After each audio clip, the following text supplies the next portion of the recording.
جس اہم موضوع پر آج آپ کے سامنے بات کر رہا ہوں وہ انتہائی سنجیدہ اور سنگین اور انتہائی حساس موضوع ہے۔ اس کائنات کا نظام چلایا ہے، سب سے پہلے جو رشتہ قائم کیا ہے وہ میاں بیوی کا قائم کیا ہے،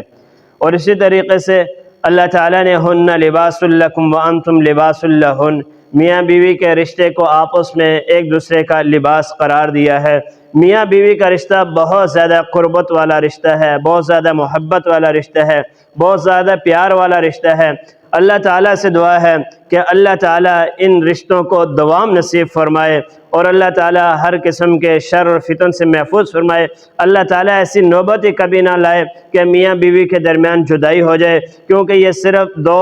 افراد کی جدائی نہیں ہوتی ہے بلکہ گھرانوں کی جدائی ہوتی ہے، خاندانوں کی جدائی ہوتی ہے، پورے جو ہے کنبے قبیلے والوں کی جدائی ہو جاتی ہے، اور سارے آپس میں ناراضگیاں بڑھ جاتی ہے۔ لیکن میرے بھائی اور دوستوں، اگر کبھی معاملات ایسے پہنچ جاتے ہیں اور حالات ایسے سنگین ہو جاتے ہیں اور نوعیت ایسی بن جاتی ہے کہ میاں بیوی کے درمیان آپس میں نبھاؤ نہیں ہو رہا ہے، آپس میں جوڑ نہیں مل رہا ہے، آپس میں وہ اتفاق کے ساتھ زندگی نہیں گزار رہے ہیں، اور دن بدن جو وہ حالات خراب ہوتے جا رہے ہیں، تو سب سے پہلا سوال یہ اٹھتا ہے کہ کیا عورت کو طلاق کا اختیار ہے؟ کیا عورت اپنی مرضی سے طلاق لے سکتی ہے؟ کیا عورت جو اپنی مرضی سے کسی کے پاس جا کر کے اس سے ڈگری حاصل کر سکتی ہے؟ تو میرے بھائی اور دوستوں، اللہ تعالیٰ کی ذات حکیم ذات ہے، اللہ کا ہر کام حکمت والا ہوتا ہے، کوئی بھی کام حکمت سے خالی نہیں ہوتا ہے۔ اللہ تعالیٰ نے اس کائنات کا نظام چلایا ہے، کائنات کا نظام چلانے پر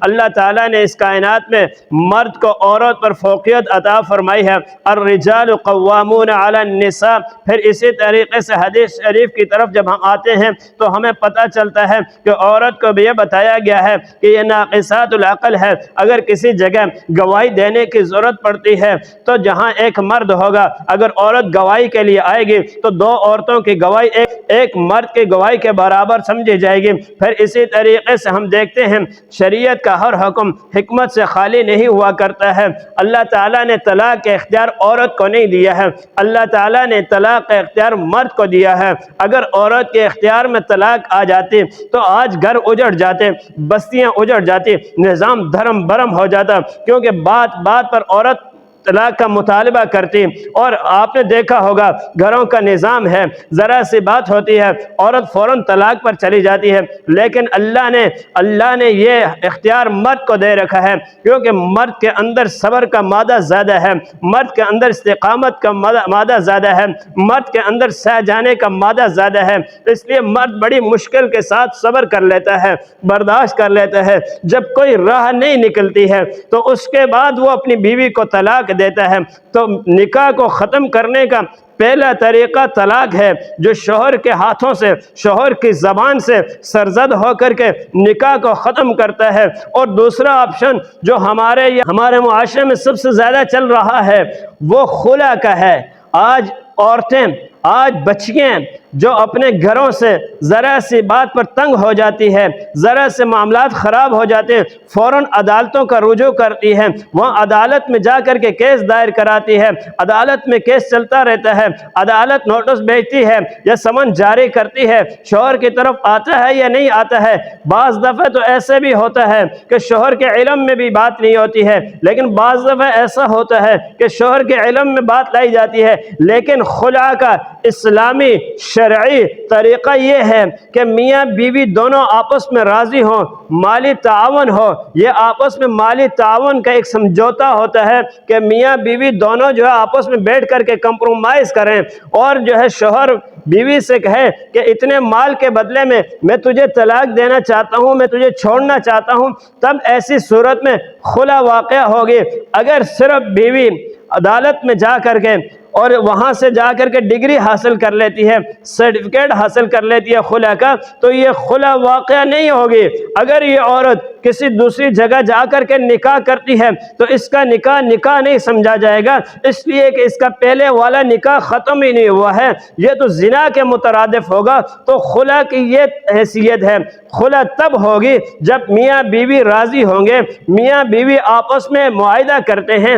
کہ میاں بیوی سے کہتا ہے ٹھیک ہے آپ خلا لے لیں لیکن اتنا مال دے دیں، بیٹھ کر کے بات ہوتی ہے۔ ایسے خلا کبھی بھی واقع نہیں ہوگی کہ شوہر کو پتہ ہی نہیں ہے، بیوی کو ڈگری مل رہی ہے، شوہر کے علم میں بات نہیں ہے، بیوی دوسری جگہ نکاح کر رہی ہے۔ یہ نکاح نہیں ہوتا ہے، جب پہلے کا نکاح ختم نہیں ہوا ہے تو دوسرا نکاح کیسے ہوگا؟ اور نکاح کو ختم کرنے کا تیسرا طریقہ جو ہمارے معاشرے میں یہ بھی رائج ہے، جس کو تنسیخ نکاح کہا جاتا ہے، نکاح کو فسخ کرنا ہے۔ عورت گئی کسی کے پاس، چودھری کے پاس، وڈیرے کے پاس، پنچایت لے کر کے گئی کہ میں نکاح ختم کرنا چاہتی ہوں، نہ وڈیرے کو اختیار ہے کہ وہ نکاح ختم کرے، نہ چودھری کو اختیار ہے کہ وہ نکاح ختم کرے، نہ پنچایت والوں کو اختیار ہے کہ وہ نکاح ختم کرے، حتیٰ کہ نہ کسی عالم، کسی مفتی کو اختیار ہے کہ وہ میاں بیوی کے درمیان تنسیخ نکاح کا حکم جاری کرے، جب تک عورت کی باتیں جو وہ بات بیان کر رہی ہے، جس کی بنا پر تنسیخ نکاح کا دعویٰ کر رہی ہے، دعویٰ دائر کرا رہی ہے، جب تک گواہوں کے ذریعے سے بات ثابت نہ ہو جائے، پھر صرف معمولی بات پر تنسیخ نکاح نہیں ہوگا، بلکہ دیکھا جائے گا کہ کن بنا پر عورت تنسیخ نکاح کا دعویٰ دائر کرا رہی ہے اور کیوں تنسیخ نکاح مانگ رہی ہے کہ ہمارے درمیان نکاح کو فسخ کر دیا جائے۔ دیکھا جائے گا کہ گواہ عورت کہہ رہی ہے کہ میرا شوہر بڑا ظالم ہے، مجھے پر بڑا ظلم کرتا ہے، مجھے مارتا پیٹتا ہے، سنگین قسم کے سزا دیتا ہے۔ یہ ایک نمبر پر، پہلے نمبر پر اگر بیوی اس طریقے سے دعویٰ دائر کرتی ہے اس کی بات کو سنا جائے گا۔ دوسرے نمبر پر وہ یہ دعویٰ کرتی ہے کہ میرا شوہر مجھے نان نفقہ نہیں دیتا ہے، مجھے خرچہ نہیں دیتا ہے، مجھے کھانے پینے کے لیے کچھ نہیں دیتا ہے، گھر کا خیال نہیں رکھتا ہے، تو ایسی صورت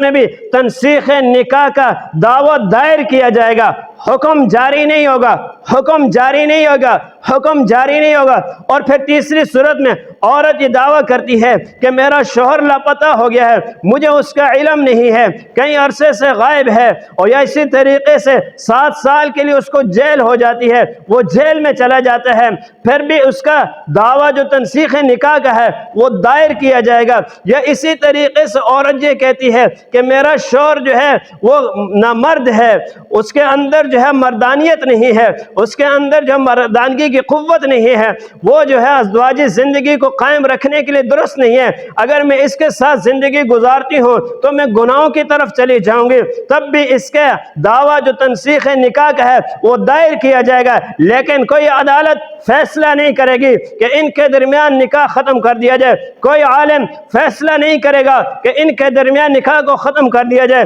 کوئی مفتی فیصلہ نہیں کرے گا کہ ان کے درمیان نکاح کو ختم کر دیا جائے، بلکہ تنسیخ نکاح کے لیے بھی گواہوں کو بلایا جائے گا، گواہوں سے تصدیق لی جائے گی، گواہوں سے پوچھا جائے گا، ان سے معلومات لی جائے گی کہ بتاؤ تو صحیح کیا اس عورت کا شوہر اس پر ظلم کرتا ہے؟ اگر گواہی دینے والے گواہی دے دیں تو ایسی صورت میں عورت کا جو دعویٰ ہے دائر کیا گیا ہے اس پر عمل کیا جائے گا۔ پھر اسی طریقے سے اگر نان نفقہ کا معاملہ ہے، پھر اسی طریقے سے ڈاکٹری میڈیکل رپورٹ بنائی جائے گی، پھر اسی طریقے سے شوہر کے لاپتہ ہونے کی گواہوں کے ذریعے سے تصدیق کی جائے گی۔ اگر یہ سارے معاملات سامنے آتے ہیں، گواہ گواہی دے دیتے ہیں، تب جا کر کے تنسیخ نکاح کا حکم لگایا جائے گا۔ لیکن اگر کوئی گواہ نہیں ہے، صرف عورت کے کہنے پر ہرگز تنسیخ نکاح کا حکم جاری نہیں کیا جائے گا۔ تو اس لیے میرے بھائیوں اور دوستو، جو نکاح